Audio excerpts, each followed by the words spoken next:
Okay, so this is a journal entry for raising capital. If you've ever watched Shark Tank, they're always offering for a certain percentage of the company, certain shares of the company. This is just like that. This is a journal entry for McDonald's raising capital by selling equity in what's called the primary equity markets. All right. So McDonald's issues 10,000 additional shares of common stock with a par value of 1 cent per share at market value of 37 cents per share, receiving $3,700 from investors. This is not a big equity fundraising, all right? So this is for the point of the problem, okay? So the realisticness of this is not the point. We're trying to teach principle here. So the 3,000, they would not go to the market for $3,700, all right? So, but for the point of the principle, let's go through it. The par value for common stock is 1 cent per share. All right. So what is the journal entry for this? Well, let's start with the things we can touch. If you sell off some of your equity and raise cash, you sell off some of your ownership to get cash, you for sure are having a debit to your assets. Cash is increasing. So debit is happening and debit is happening to cash. Cash is increasing, all right? So how much cash are you going to get? You're getting $3,700, all right? $3,700, okay? Now, what are your credits? So this is going to be a debit to cash right here of $3,700, all right? So it's a debit to cash right here, all right? Now, what is going to be your credits? What are the credits here? Well, you might be tempted to write something like just stock or whatever, but we have to do common stock and then additional paid-in capital. And you might have questions about why. Why do we separate it out? Why is there this thing called par value? And it's my understanding is it's basically for it's because of legal terminology, basically to track the number of shares in a very specific way. So here we have common stock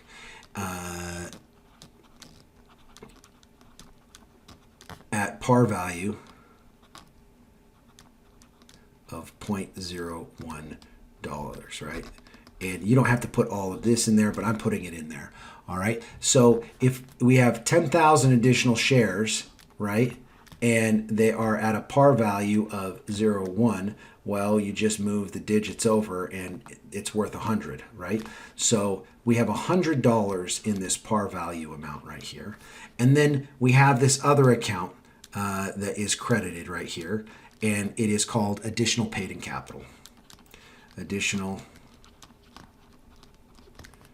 paid-in capital. And the additional paid-in capital is $3,600. And I'll explain why we have this par value and additional paid-in capital. The reason why is that when we raise equity, we're going to be raising equity probably at different prices at different times, almost certainly. Either we're doing better or we're doing worse. Very rarely are we staying the same and the prices are always the same.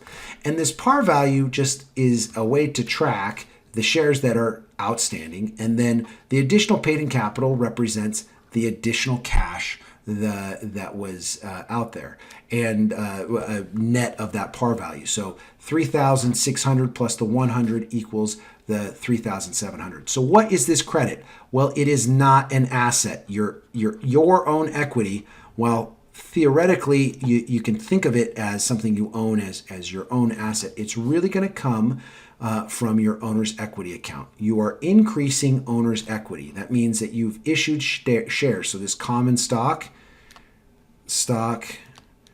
and then additional paid-in capital. I'm just going to do APC, additional paid-in capital. These two entries, this entry is going to be this one right here. This entry is going to be this one right here. And this cash entry is going to be right here. And this is how we actually do the raising of capital. This is how we get there. Now, the next question is, well, how does this impact when we buy back shares? So a lot of times companies, instead of paying out a dividend, they'll say, you know what, let's go to equity markets and buy back our shares, all right? So what they'll do is they'll have credit where cash is going to be paid. So cash, so in this new, and this is not what the problem asked for, but we're just doing it for fun because we love being and watching these accounting videos so much. All right, so cash, and let's say they repurchased $5,000 of stock. All right, $5,000 of stock is what they repurchased, and what they'll debit is this account called treasury stock. And while the cash comes out of your assets of $5,000, treasury stock is an owner's equity account, and it's a debit of owner's equity. Treasury stock. And it might make you feel weird to have a debit in owner's equity because assets are going down and owner's equity is going down. But you might be saying, but we're repurchasing our own shares. Aren't we getting an asset? Don't we record an asset, Kyle? No, we don't. We don't record an asset. We record treasury stock. The only time we would record an asset when we're purchasing stock is if it's a stock of another company, not our own. We always record it as a reduction in owner's equity. Why? Because guess what?